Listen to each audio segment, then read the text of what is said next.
Hi everyone and welcome back to the Lewis Pickering Football Show. Today's the final part of my early season Premier League preview. Today I'm going to be discussing Tottenham, West Brom, West Ham and Wolves.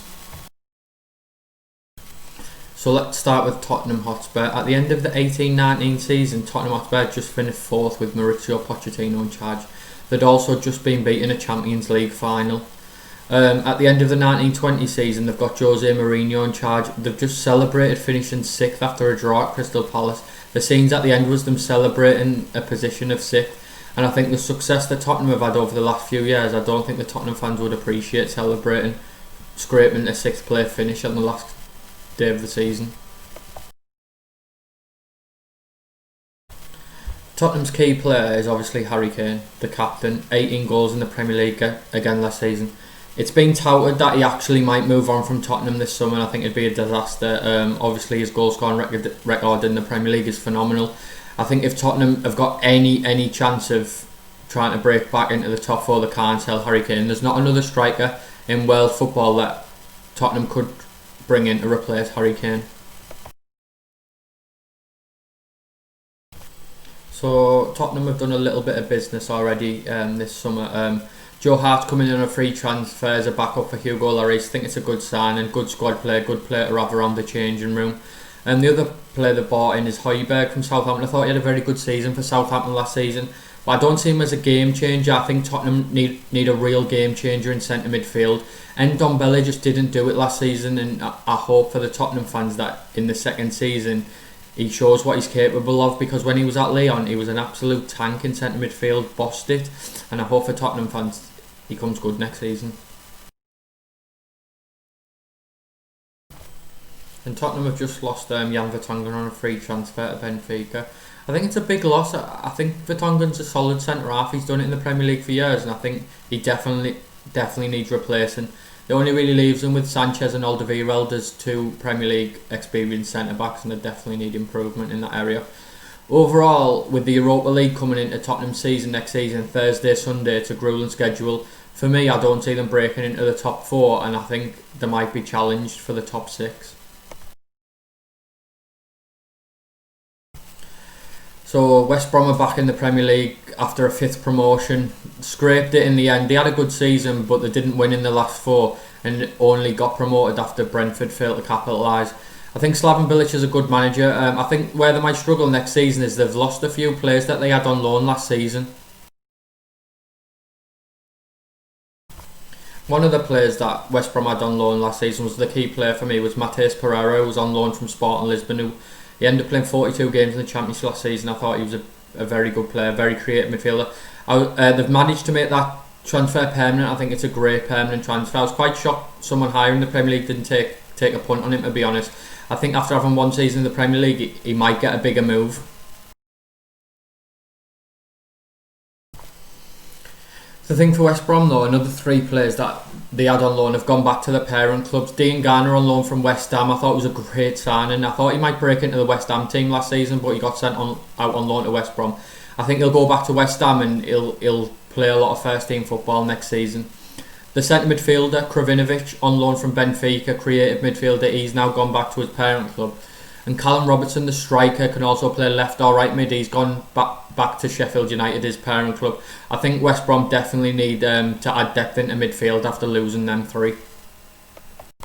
So West Brom's top scorer in the Championship this last season was Charlie Austin with 10 goals.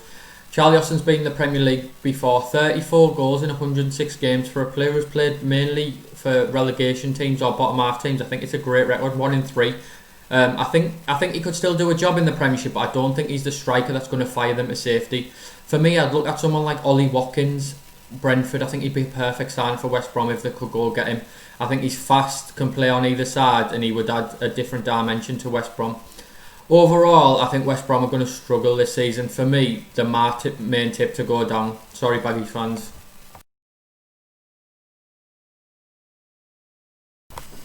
Now we move on to the Hammers, West Ham United. West Ham United started the season with Pellegrini in charge. I thought they had a great looking squad, and I thought they were going to challenge to maybe get in the top 7. They ended it with David Moyes in charge, finishing 16th and just avoiding relegation. I don't know what went wrong for the Hammers, and hopefully for them it can't be a worse season than what they had.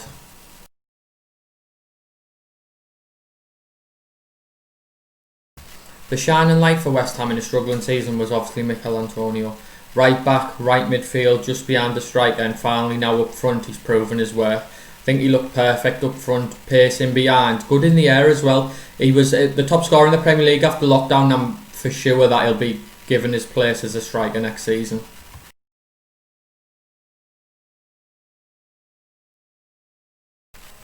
For me, if you look at West Ham's squad on paper, it looks like a good squad. It looks like definitely a top half squad in the Premier League. I mean, going forward, look at their options: Yarmolenko, Jared Bowen, Felipe Anderson, Manuel Lanzini. Players that would get in any team in the bottom half of the Premiership. I think if all of them stay fit and they've got options up front, with Antonio and Haller having maybe a better second season, I see no issue with West Ham pushing for a top half finish this season.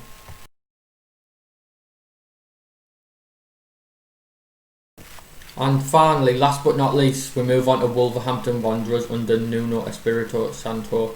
In the first season of the Premier League, Wolves finished 7th. That was a great return for a newly promoted team. Ended up qualifying for the Europa League.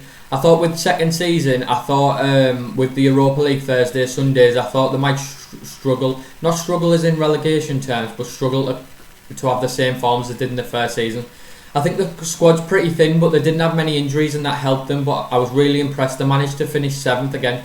Just missed out on a 6th place finish on the last day of the season. And I think without Europe next season, they could be pushing towards that top 6.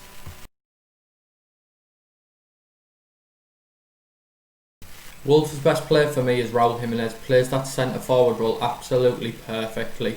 He's coming into the Premier League and just adapted so well. He'll give you a fight and he'll also run beyond you. 27 goals in all competitions last season, 17 in the Premier League is a great return. I think he played over 50 games as well last season, which shows how fit he is. He's been touted around the top clubs in Europe, and I hope for Wolves' sake that they're able to keep him.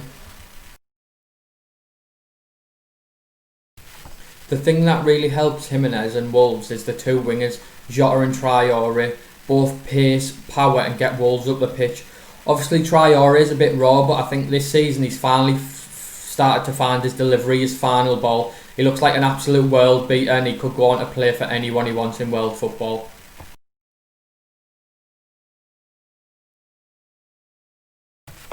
With Arsenal winning the FA Cup, it means Wolves miss out on a European spot this year. I think it could help them, not playing Thursdays, Sundays and just concentrating on the Premier League. I really think that Wolves will push into the top 6 this season. Maybe not quite the top 4, but I think they're going to be a top Premier League club for the years to come.